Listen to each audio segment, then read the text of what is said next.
Welcome everybody. So I will talk about a non-perturbative approach to standard model. So like apple plus apple equals two apples is true, but it doesn't ask what is apple. Yeah. So in a perturbative view, we ask for this kind of configurations, Feynman diagrams, in which yes. Is it okay or? Should I start? Is there a recording? I know some.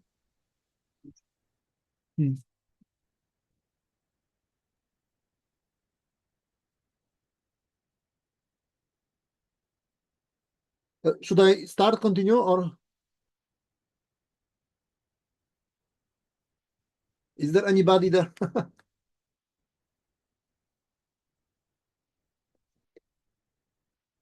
Mm. So I will continue, yes? Okay, so in perturbative approximation, we have to remember that perturbative approximation, we draw this kind of Feynman diagrams, but it's like this apple plus apple equals to apple. It is true, but doesn't say much about what's apple. So the final view is non-perturbative, which is asking for field configurations behind the Feynman diagrams, behind the particles, to finally consider the ensembles. Yeah, so we should ask for the field configurations there. So for example, for electron, there is both electric monopole, that means charge of this electric field of this type, then this magnetic dipole, and angular momentum, which is in the field, not in the object itself. So the question, this field should go down to the zero, to the center of electron. Yeah, so the question is, what is this non-perturbative picture of electron, of all the particles?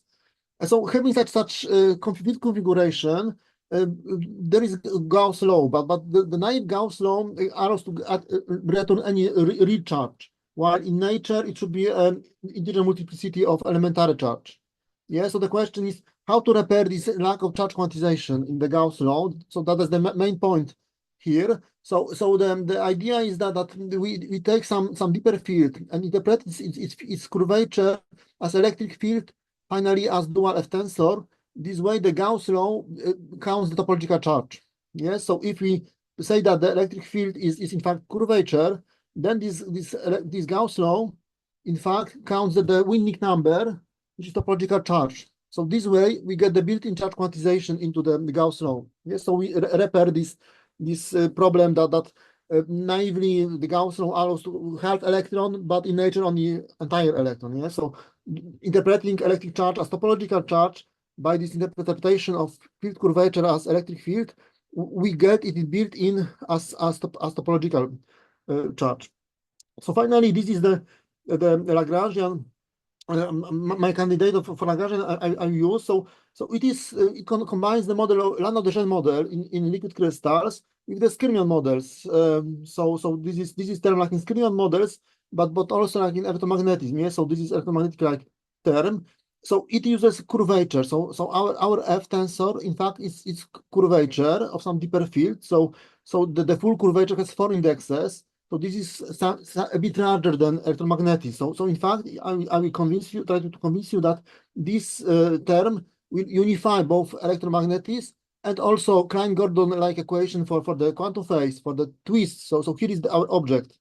So here is the object like liquid crystal particle molecule. So it has these tilts, high energy tilts, and data dynamics will lead to electromagnetism, and it can form the full spherical angle for charge quantization. Then it has also twist, which has a low energy, and we have kind of Gordon like behavior. But also in 4 dimensions we will have also boosts. So finally the vacuum will be SO13 Lorentz group. So it turns out that the boost will add second set of Maxwell equations for gravity. So it is a very simple model, which from at least from vacuum dynamics perspective unifies all 3: electromagnetism, quantum mechanics, and gravity. And then if you look at its topological excitations, it seems in perfect agreement with the standard model. So it's very I think promising approach. I'll try to convince you. So we work on topological solitons like here. So here is the simplest sine Gordon model. Then we have 2-dimensional topological defect of charge 1/2 here, topological. if you go around, we perform the pi rotation of the field, so that in fact is 1/2 spin charge. Here is Coulomb-like interaction. If you take two defects and change the distance, then the effective energy will become Coulomb-like. So here is the simple elementary charge, a simple model of electron, but it's too simple. So I think that we need to consider the twists of this field. Yes, so like here. So go from Austin-Frank to Landau-de in language of liquid crystals, and this way I think it agrees well with electron. I'll try to convince you. Okay, so let me go to the next slide. Okay, so what is electron? Yes, so electron. So naively is a point, but again, point is in perturbative approximation. In fact, it's a configuration. So from non-perturbative, it's a field configuration which has electric field, magnetic dipole, also angular momentum, but not of a point object, but of the field alone. Also, there is a clock. So in a Dirac equation, for example, if we put into this phase evolution energy as mc square as relativistic energy, then we get some oscillations already for a resting particle. So it is crucial for electron. You get this called Bewegung de Broglie clock. For neutrino, we get neutrino oscillations this way. So for electron, there is one experiment which directly confirms it. So here is this experiment that using high energy electrons, that the distance between the ticks of this clock should agree with the lattice of the silicon crystal. And getting this agreement, they observed increased absorption. So it seems that there indeed some resonance between the clock of the electron and the spatial lattice of the silicon. So finally, I think this is a good model for electron. It both has this Hedgecock as a topological charge acting as electric charge, but also there is this twist. Yes, so this is evolution. So the field itself rotates. It is required both for the clock, for angular momentum, and also for magnetic dipole moment. We need this rotation. So the electron is not just static object, but it should evolve for this as in this clock, also for angular momentum. Okay, so let's go start from this simplest Sine-Gordon model, which is extremely simple model, which can be realized with this lattice on pendulum, and it creates like half of particle physics and special relativity. Yes, so this pendula want to be down, but there is also down 2 pi fathers. Yes, so we have vacuum is periodic. So we can have this simple solution which has one vacuum and then go to another vacuum. So we get it's called kink or anti-kink. And if you look at if here is resting, here is traveling. So what we can see, there is a Lorentz contraction. So literally, we have the same equation as in special relativity, Lorentz contraction, also time dilation. We get particle antiparticle. To create them, we have pair creation from energy. They can annihilate by meeting. Finally, they can have only finite energy with this Lorentz contraction again. And there are also massless, just some small waves of this system which have this maximal velocity, this like photons. Yes. Okay, so now some more interesting topological defects. So there are this one-dimensional Abrikosov vortex, fluxon in superconductor or superfluid, and also in QCD that it is also often imaged as some the most vertical fluid. So there is quantization of this two-dimensional cross section, which says that the field has to perform integer multiplicities of 2 pi or maybe or pi. For liquid crystals, it can be also pi. So we get this quantization of angular momentum or magnetic field, and very similar objects are believed to be in QCD. They called quark strings, flux tubes, also modeled as Abrikosov vortex. So if you have such tube, if you have quarks in QCD, there is this Abrikosov vortex-like structure between them. So here is how to realize it. So here we have this low energy Abrikosov vortex discrimination, and it can perform this internal rotation so if this rotation is by pi, then we would get the hedgehog, the full elementary charge. But we can also make fractional charge. So here is by third, so as a quark, here is anti-quark. So here you can literally get this because of vortex and add its excitations as fractional charges for quarks. So we will later see why there are energetically preferred this kind of internal outward inward rotations for quark anti-quark, and then having these fractional charges between them there is a conflict, and this conflict costs energy. So asymptotically it should have energy proportional to length and very large energy, and in QCD this is approximately 1 GeV per femtometer. So it seems to well agree with this QCD the quarks and string quarks connecting them. I will talk further a lot. Okay, so let's take a look at the liquid crystals, which recreate many of these phenomena. So they get experimentally this kind of topological defects, charges like here. And for example, I can look what is the distance versus time for such two topological charges, and their sound it resembles Coulomb interaction or different types. So they can recreate Coulomb-like interaction for these quantized topological defects in liquid crystals. And also earlier, there is this very nice mathematical analogy between electrodynamics and hydrodynamics. Yes, so mathematically, especially without viscosity for superfluid, the equations are very similar. So, but they themselves do not have charges, do not have particles. So to add particles, we have to go this. We can do it as topological as in liquid crystals. So by just recognizing this local direction. So we have field of unitary vectors like molecules here to add the charges as the sources of this electric field. Okay, so there are also very nice experiments to recreate quantum phenomena with hydrodynamics-like setting. So that they use this vibrating tank with some fluid and jumping droplet, and thanks to that, this droplet has coupled wave around, and thanks to that they get, for example, interference pattern for two-slit experiments. So looking at many trajectories of such droplet, they get this interference pattern. They get orbit quantization that for orbits, closing orbits, there cannot be any radius, but it only integer radii. So here the explanation is that this corpuscle has also coupled wave, this like pilot wave, and this pilot wave also influences the path of this corpuscle.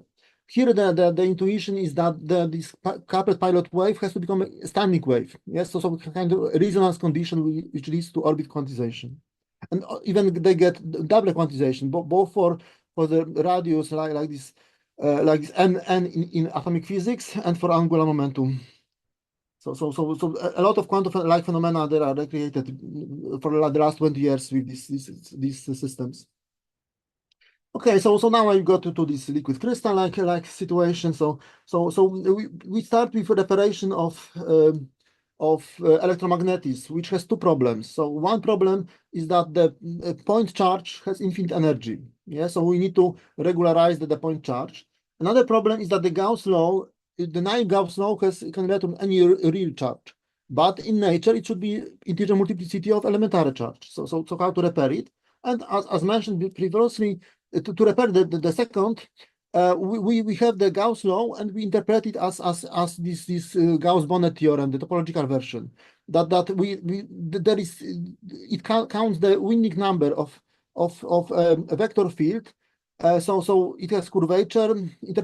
So we have this function from sphere to sphere, and the question is how many times it wraps around this sphere, and it can be done by integrating the Jacobian, which is a curvature of this field. So interpreting this curvature as electric field, now the Gauss law becomes this Gauss-Bonnet theorem. So we count the topological charge.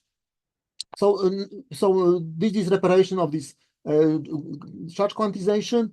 To repair the problem of singularity in the center, we use this Higgs-like potential. Yeah, so we have field which prefers unitary vectors. However, in the center, it would lead to infinite energy. so Higgs potential allows it to deform into, let's say, zero vector here. Yes, so in vacuum we have unitary vectors, but it can be deformed to avoid infinity, and it allows to repair the problem of infinite energy, and also lead to finite size effects called running coupling, that for very high energies the Coulomb interaction is a bit stronger, and indeed it agrees with this kind of reparation of electric of energy to finite energy.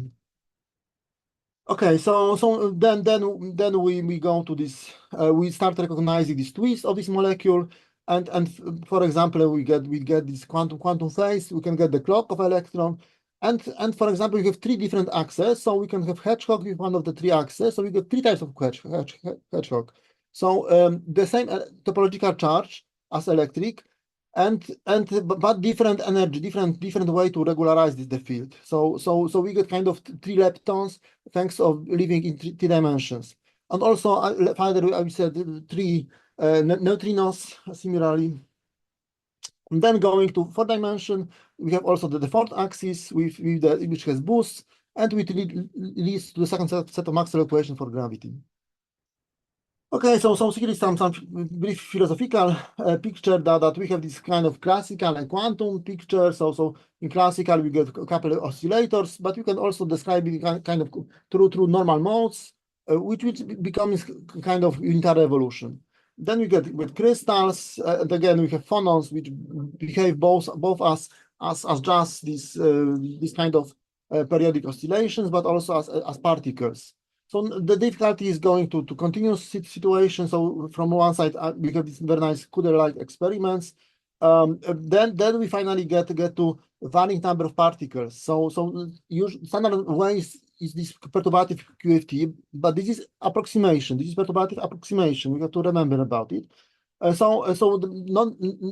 avoid approximation, we need to ask about field configurations, and finally assume the Feynman ensemble. Yeah, so we get some Feynman diagrams, and we should be able to ask about what field configuration it represents. And from the other side, having such configurations, we should be able to describe it with such this abstract effective description of perturbative QFT. Okay, so let's look at these interactions, vacuum interactions as mostly. So as mentioned, our vacuum field is SO13 Lorentz group. So here is the affine connection of this Lorentz group. So we can see that we have boosts and spatial rotations. So as we use this kind of liquid crystal-like object in the field, it recognizes the tilts, the high energy tilts of this object, and twists which will be low energy. So we have high energy tilts inside and low energy twists. So now these low energy contributions will give quantum mechanics. These tilts will lead to electromagnetism, and the boosts will lead to this gravity-electromagnetic approximation of general relativity, which was directly tested by gravity probe B, as just second set of Maxwell equations. Yes, so it is relatively trivial to unify the first set of Maxwell equations with the second, electromagnetism, gravity, electromagnetism, and there is also interaction between them. Yes, so we get this various type of curvature. So here is the spatial curvature, which corresponds to electromagnetism, Maxwell equations. Then we get this curvature from boosts. So it will correspond to gravity, but we have also mixed curvature between the spatial and gravity. So it leads, for example, to slowing down of electromagnetic propagation in gravitational field. So what is required, for example, for light bending through Fermat principle and the time dilation. Yes, so it very nicely unifies all of them, and indeed through the interaction we get this we get general relativity effects. Okay, so here is the Lagrangian I'm considering as the main candidate. So once again, so it has Landau-Desjardins-like, so it is potential which prefers some shape of our molecule of this chemical molecule like, but finally these are eigenvalues of this M tensor. So we have M tensor finally 4x4 real symmetric with potential Higgs-like potential which prefers some set of eigenvalues. these sets of eigenvalues define the strengths of the three interactions. So corresponds the difference between the quantum mechanics. So quantum mechanics, it has this h bar c. So it has tiny energy contributions in Lagrangian, and here has full energy contribution, and finally there's also gravity added. Yes. So to include these three types of energy contributions, this one, and gravitational, there is this shape of our M. So M is diagonal, which is rotated and boosted. And this diagonal is this shape G1 H bar related to have these different types of dynamics of different energy to unify all the three interactions. So from electromagnetic perspective, we have electromagnetic fields, but we assume there is deeper A field. Yes, because for example of Aharonov bomb effect. Here we say that there is even deeper field. Here this M field, for example. So now we say that this A field is given by this formula for this from this M field, because we would like to build in charge quantization into the Gauss law. Yes, so to make that the Gauss law counts this winding number. So for this purpose we introduce the deeper field such that our Gauss law we count the topological charge of this deeper field. So now we get the 2 pi for this around quantum phase, but we have also this spherical angle for the long axis, which leads to unification to quantization of charge.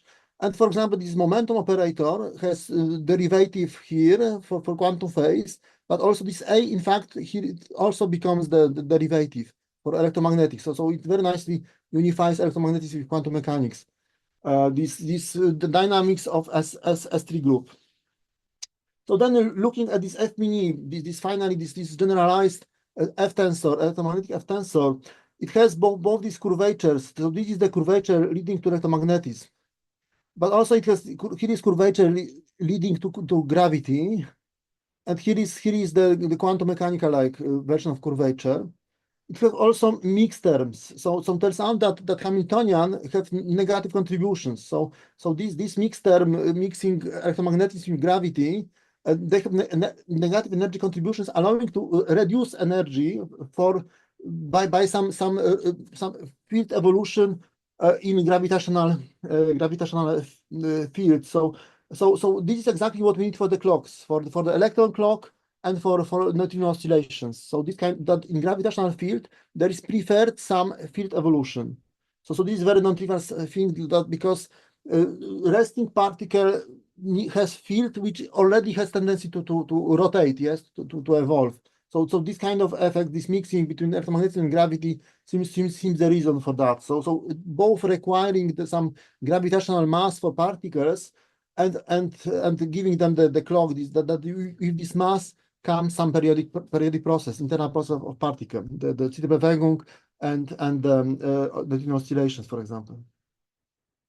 Okay, so the models are related to the popular Skrinian models. They model nuclei with also very similar. So the kinetic term is quite similar. So they say that here are the models of nuclei. However, they interpret topological charge as baryon number instead. But it don't have electromagnetism. So their neutron and proton are practically the same. So it is because they use potential energy with single minimum. So far from the particle, the field has to go to a single minimum. In contrast, we use Higgs-like potential. So far from the particle, it goes to the minimum as being let's say unitary vectors of the shape of molecule, and there is still some evolution in this vacuum. And this evolution leads to quantum mechanics plus electromagnetic plus gravity. Yes, so there are similar but slightly different. So for example, in their model, this baryon number cannot be changed. So there are a few effects which assume change of baryon number. This is baryogenesis, assuming that there was more baryons than antibaryons created after the Big Bang. Hawking radiation, that we take baryons, squeeze them into black hole, they produce massive radiation, so again, destroying the baryons. So in human model, it is not possible. Here instead, we only say that electric charge is maintained, cannot be violated. So I think it's much safer to assume that electric charge is topological charge. Okay, there was this point like topological charges, but we have also these two-dimensional topological charges like here. That looking at this this vector field configuration, if you make a loop around, the field rotates here one time, here also one time, here minus one time. Yes, the field rotates the opposite direction. Here plus two times, here one half. Yes, the field rotates by pi. So this is exactly what we need for spin 1/2 field configurations. For spin 1/2, so here is the for spin S particle. If we rotate it by theta angle, the field, the quantum phase rotates by spin times theta. So this is exactly what's happening here. That the phase, so making 2 pi rotation, the phase rotates by pi, but it is the same. So the particle and the field and minus field is the same field. Yes, because of field symmetry, it has topological charges of 1/2 charge. Yes, so it nicely fits this 1/2 spin as required. There will be the interaction in the moment. Okay, so these two-dimensional charges, like cross section of these topological vortices, I interpret as spin. Yes, so it can be 1/2 also, and agrees with this quantum rotation operator. While the point like topological charges I interpret as electric charge. Yes, so these are different types of quantization. So here is this 2 pi quantization of quantum phase. And here is this 4 pi spherical angular quantization for electric charge quantization. Oh, here is some this electromagnetism corresponding with this topological version. Yeah, so here is the Gauss law. So we use as the Gauss law, we use the Gauss-Bonnet theorem that the curvature of the integral of curvature is the 2 pi times this Euler characteristic. So we take this connection, affine connection, and make cross product as for curvatures, and use this Lagrangian as using, instead of F tensor, using this R, but this is dual F. That means that we replace electric and magnetic field inside this F. Yeah, so this is dual. If we don't use dual but standard, then we will get magnetic monopoles. But we know experimentally that they later don't exist. Yeah, so thanks to using dual, we instead will get electric monopoles, which are quantized electric charges as required. Yeah, so this is a very important trick by Manfred to have these like direct monopoles, but just using the dual formulation to get electromagnetism with built-in charge quantization. Okay, so here is a calculation of Coulomb effective potential. Yeah, so we get these topological charges in various distances. Here are the opposite charges. Here are the same charges. And so here is the ansatz. So here is approximated ansatz. We have this Hamiltonian I have mentioned previously, the sum square of curvatures. And then we integrate over the entire configuration. And here are the points are from numerical integration. And the lines are fitted from Coulomb-like potential. We can see that indeed it very well agrees with Coulomb interaction. Yes, so effectively these two topological charges will behave according to the Coulomb interaction. Additionally, as if using Lorentz invariant Lagrangian, then we will get also magnetism. So Coulomb plus Lorentz invariance, we get this, it leads to magnetism and electromagnetism. Yes, so we indeed get effective Coulomb interaction for such topological quantized charges. There are some, so it is approximated calculation. So Matthew Faber has done it more accurately. So there are a few approximations. So one was this ansatz. So it's not perfect shape. Another is that here was cutoff in the center. So in this singularity there was cutoff. Instead it should be regularization like here. So doing it right with the cutoff, with regularization and without ansatz, but with minimization of energy, Manfred Faber has got this kind of. So here is Coulomb, the blue line, and the points are numerical values. So we can see that it's a bit stronger than Coulomb. Yeah. So for very small distances, the Coulomb becomes deformed into slightly stronger.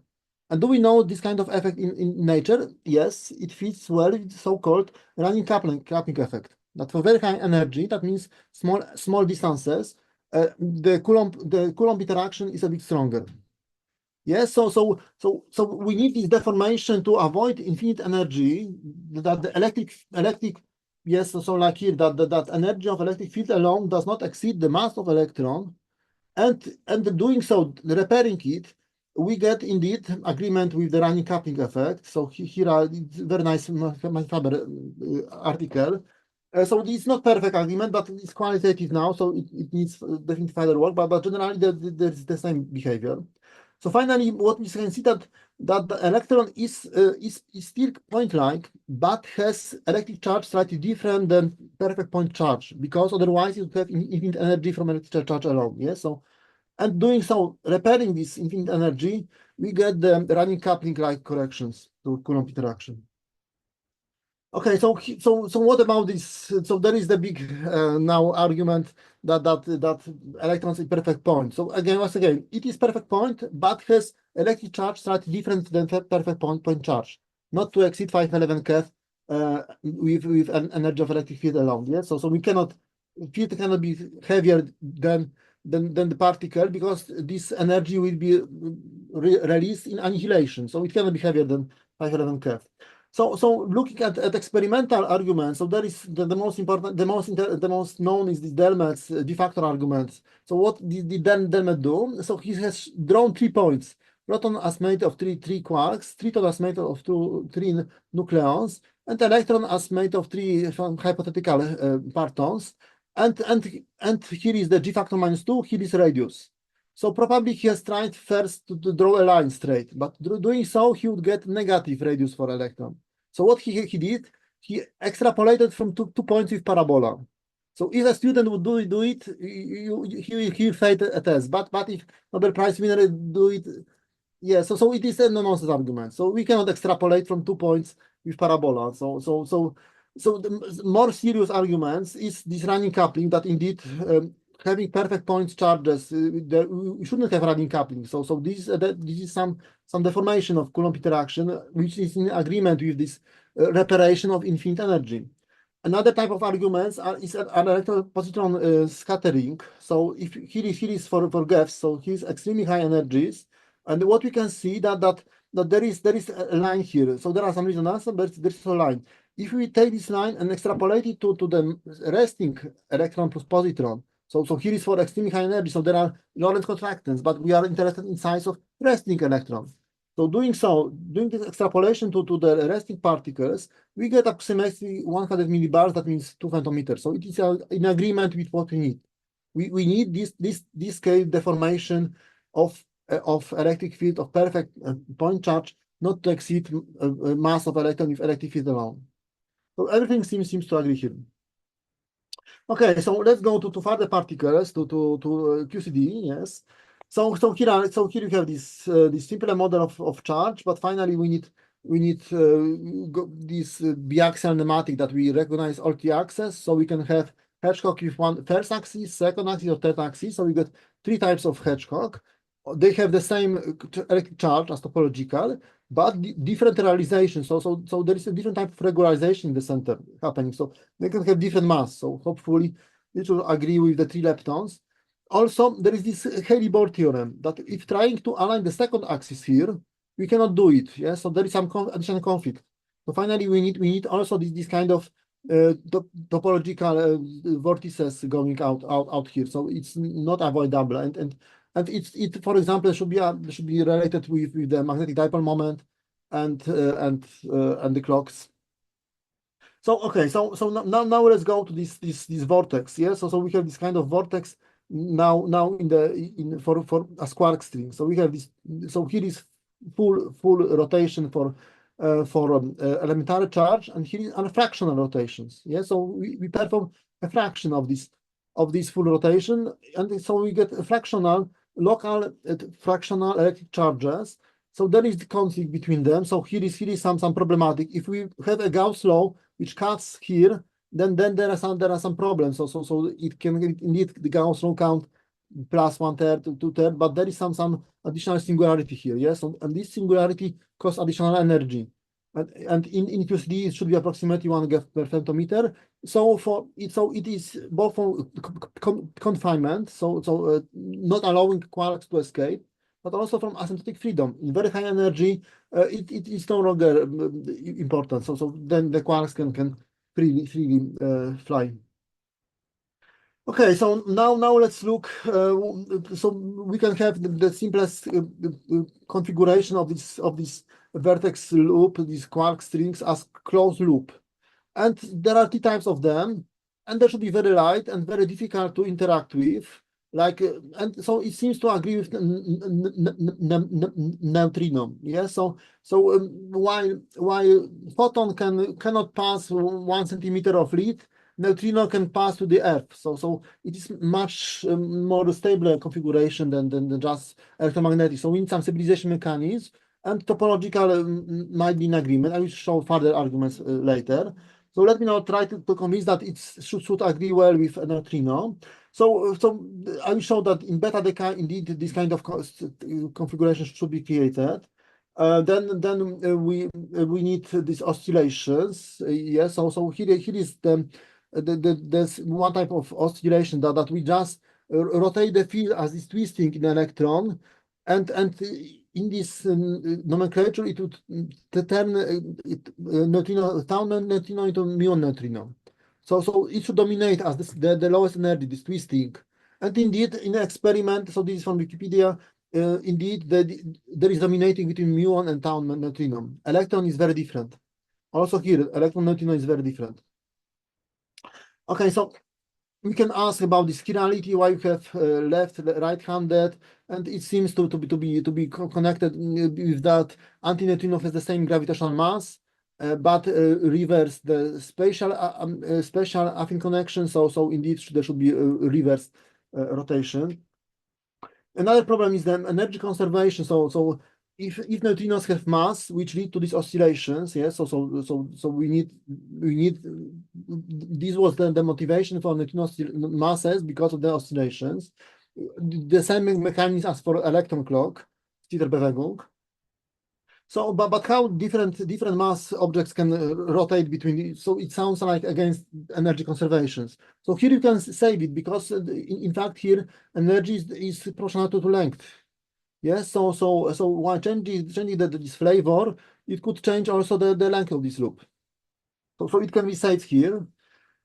Then we have the sterile neutrino. There's also some suggestion because so here we don't recognize some twist, but in interaction it seems important.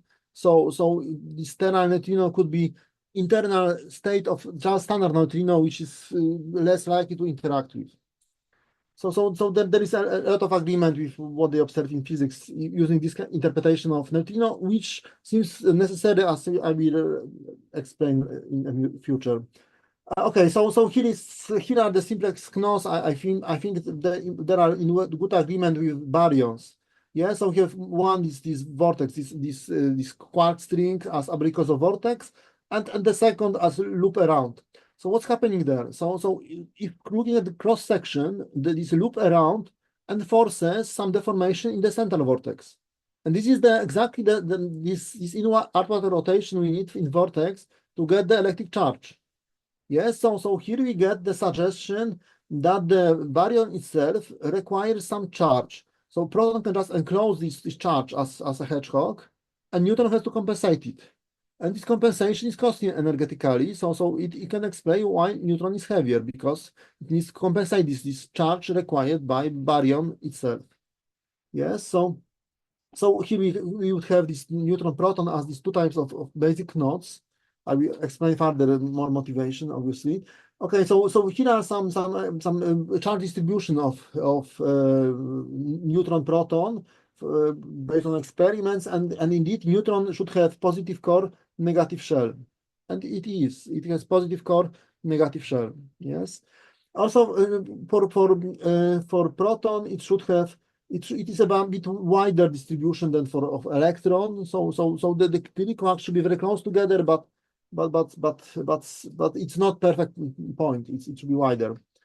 So we can get these 6 quarks. Why 6? Because we have this 1/3, 2/3. Because this here this 2/3 is preferred by this loop around.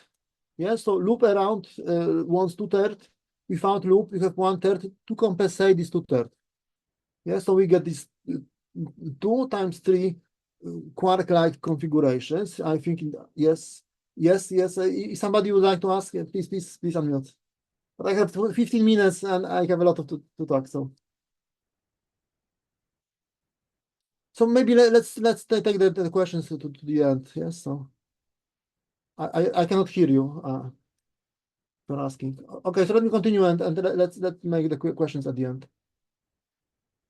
Okay. So it would be so this loop around would explain why U quark is lighter than D quark.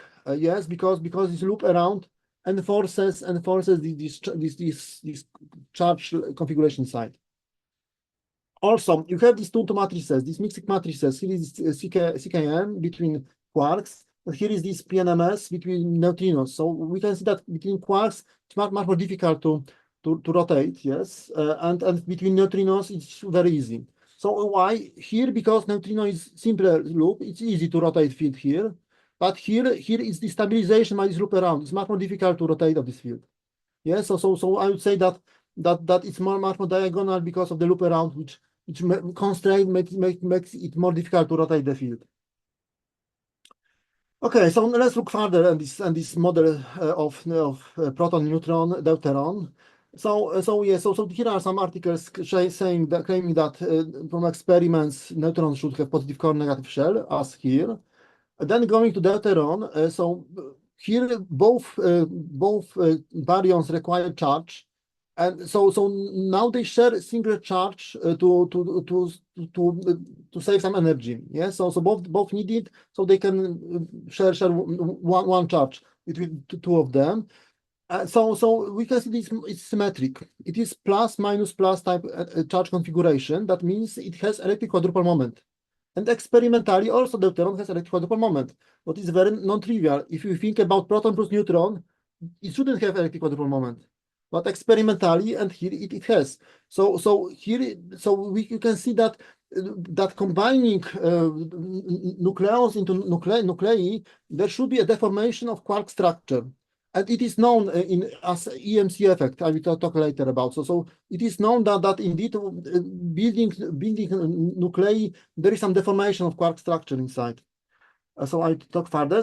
Also, another argument is that dipole moment of deuteron is approximately sum of both. So they should be indeed aligned magnetic dipole moments, as here. Okay, so next, I think very important argument for this kind of view that we have these quark strings as because of vortices, which doesn't just end of quarks, but go further, go also outside, are hollow nuclei. So hollow nuclei like lithium 11 is like here that we have the core, but we have also the single neutrons here, can be protons also in very large distance. Yes, so while nuclear force is like 1 femtometer or less. Usually here you have 2-3 femtometers, so it's like here, so it shouldn't be stable, but experimentally it is millisecond lifetime. So what binds them in this 2-3 femtometer distance? So I think it's very important question we should ask, and the only answer I could think of is that there is literally because of vortex like here and making these single neutrons as a kind of bit of necklace. Yes, so I think they are required. Additional arguments is that experimentally they need these three-body forces, and they say that there are these Borromean type of objects that if you remove one, it will fall apart. So I think there are many arguments that literally there is some one-dimensional object, this Abrikosov vortex string quark, which binds these single neutrons outside. Yes, so I think it's not avoidable to really try to understand what stably bind these single neutrons, protons in very large distance. Okay, so there are more arguments for these vortex-like one-dimensional structures, not only in like fluxons in superconductors, superfluid, but also in vacuum. So I think the best is these hollow nuclei. but there are also others like in coronam, sans coronam, they observe these shining lines literally. So it seems, and they don't understand. Here is from the book of magnetic flux tubes. And they say that they don't really understand why there are stable shining lines, one-dimensional structures, and they suspect, but they cannot confirm it, that they have some topological, maybe some structure. Also, there are proposed these cosmic strings, and there are first articles claiming observation that now there are these one-dimensional structures in cosmological scale. So there are many arguments that we have these vortices, fluxon-like objects, not only in superconductor but also in vacuum itself. And I think they are very important both for nuclei as the quark strings, but also, for example, for corona and maybe other situations. Okay, and I think this is the best way of thinking that is this so-called string hadronization. That in Large Hadron Collider, they used these two basic models, cluster and string hadronization models. So in string hadronization, assume that in collisions, that there is created this string, this quark string, and because of vortex. And then it decays. There are some reconnections, and finally decays into cooldowns into particles.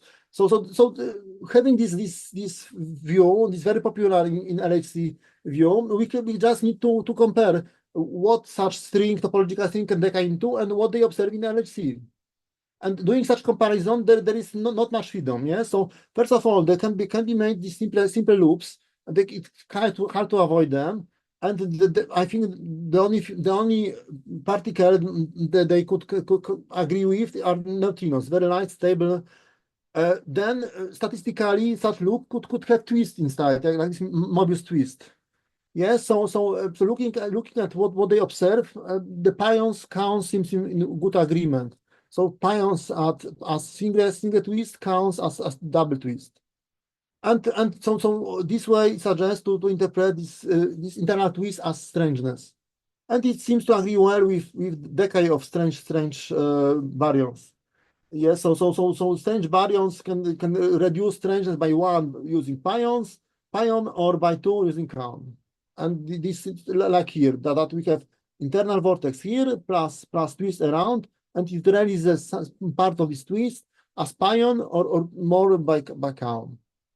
So finally, these vortices could form knot, and as mentioned, they can be small knots and large knots. And so the question is, what could be large knot in particle physics? And then nuclei seems the only candidate. Yes, so objects of varying sizes and relatively stable. So it seems that nuclei seems in good agreement with knots. So we should remember about this one-dimensional structure. These are because of vortex-like quark strings, and think about nuclei as knots made of them. So I think it's hard to avoid here. Okay, so here are some. So the question is, what could we get from this kind of modeling? So one is trying to understand field in a non-perturbative view, but there are also some issues of this standard view on particle physics, and I think many of them there are these suggestions how to solve. Yeah, so for example, quarks, they only carry approximately 1% of baryon mass. And here indeed there are also the 3 quark, and the rest, there's a lot of energy in the remaining structure. Then there is spin crisis, that they originally believed that spin should be only in quarks, but turns out it's not. Yes, only I think 40, depends on evaluation. And there is also spin angular momentum in gluons, and maybe so here indeed there are more objects to have some angular momentum. Then there is proton radius puzzle that trying to measure radius with electrons, they get 1 radius, and with muon they get slightly smaller. So here I would say that electron and muon, they have the same topological charge, but we have field rotated by 90 degrees. So yes, so this 90 degree rotation might be crucial in scattering. So I would say that this kind of effect, the difference between electron and muon.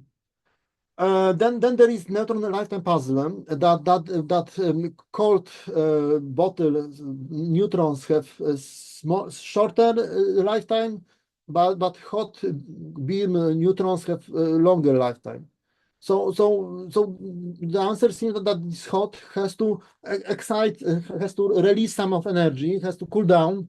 Yes, and this cooling down takes this like 9 seconds approximately. Yes, so it seems that neutron can have some external internal excitation, which needs to hear this 10 seconds. Yes, and here indeed that there is a place for some dynamics to cool down before the main decay. Then this EMC effect I have mentioned, that comparing scattering of nuclei and building them of single neutrons, protons, they have completely different behavior. Yes, so it should be this line, but experimentally they got this. So it's completely, so thinking about nuclei as being as the same quarks in the same structure as standard neutron protons is wrong, just wrong. It's completely different than what experiment says. And also in the models, I'm saying that we need some deformation, that when they bind, there is deformed, for example, for deuteron to have electric quadrupole moment, which naturally gets in this kind of view. Yeah, then there are these three nuclear forces, nuclei. So there are, and so here, because of these vortices, so there are one-dimensional structure which indeed should act as three body forces, as adding to the eternal quadruple, as allowing for nuclei. So there are many problems, standard view, and this simple model and I think natural suggests this solution. So finally, we need calculations, simulations, but they are quite difficult. So I would like to do it, but if somebody could help with them, it would be great.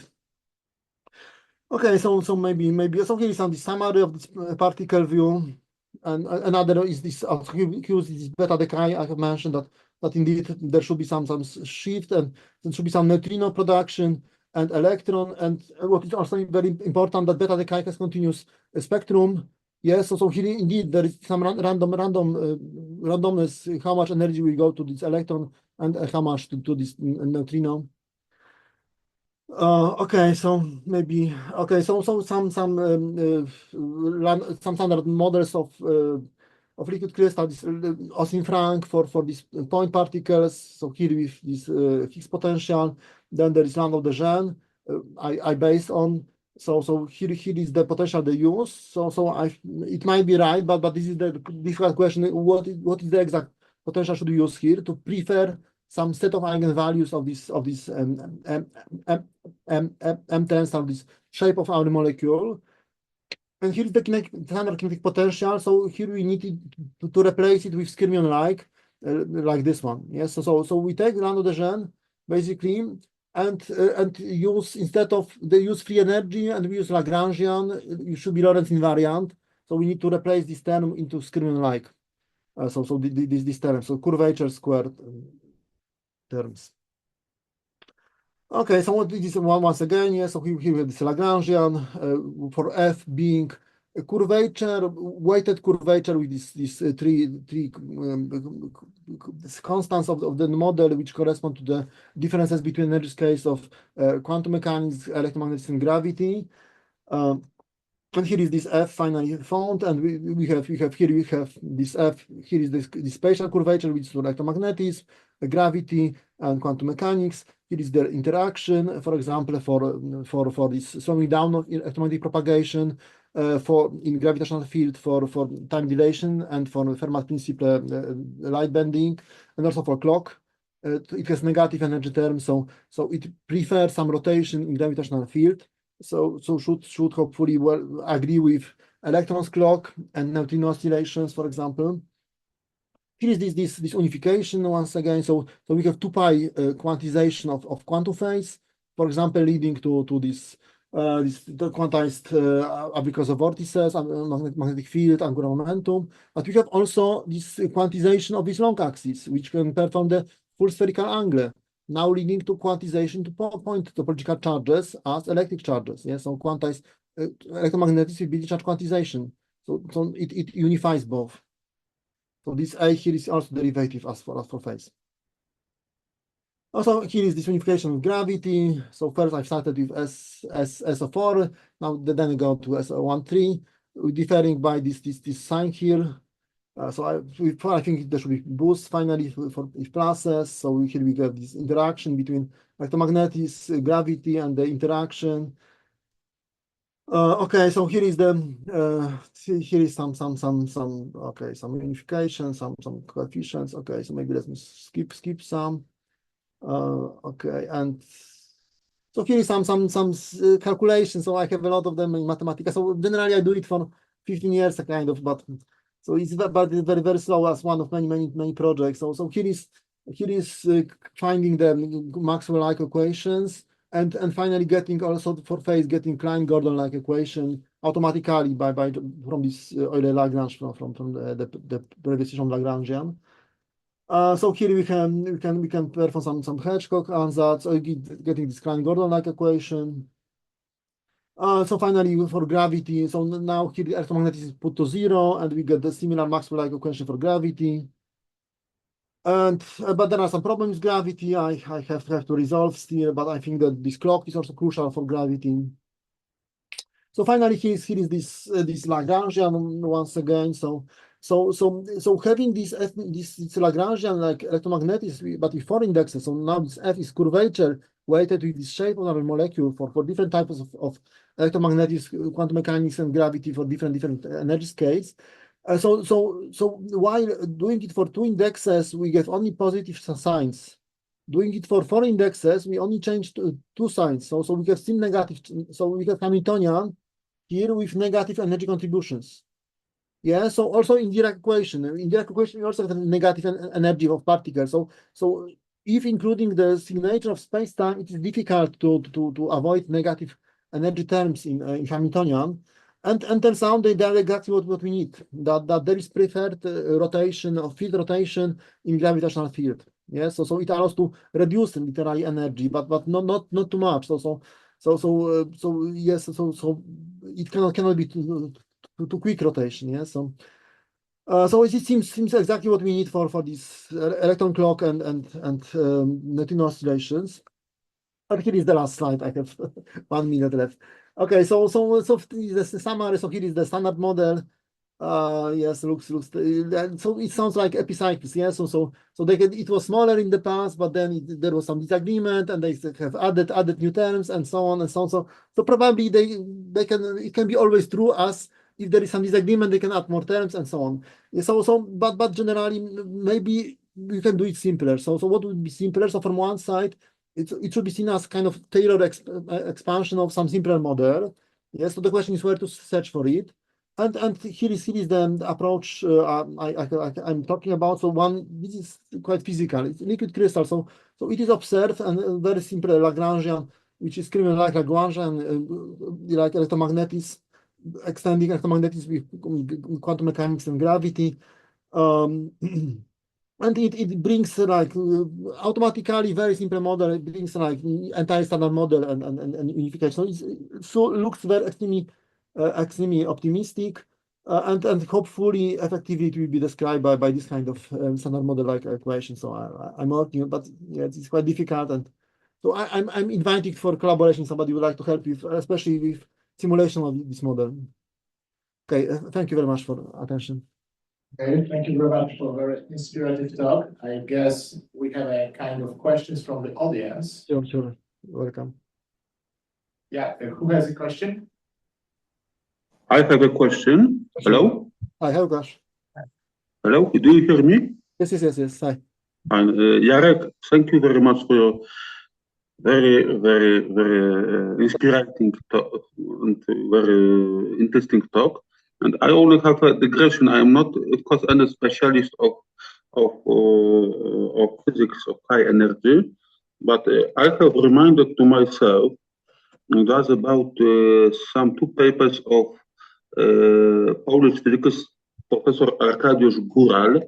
He died in 2001, as I remember, and he formulated in 70s or 80s of 20th century, I have a hypothesis of heavy electron of a mass 7 mega electron volts, and this hypothesis was published in his 2 papers, and I have given the references in the chat. However, this hypothesis was not confirmed experimentally.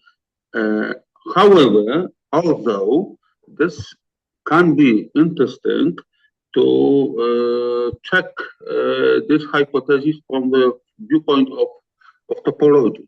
Yes, and for example, from I have no idea about this model, so maybe you can put on chat this paper and okay. This was only my digression, and okay, thank you. I haven't seen this model. Okay, any more questions, comments?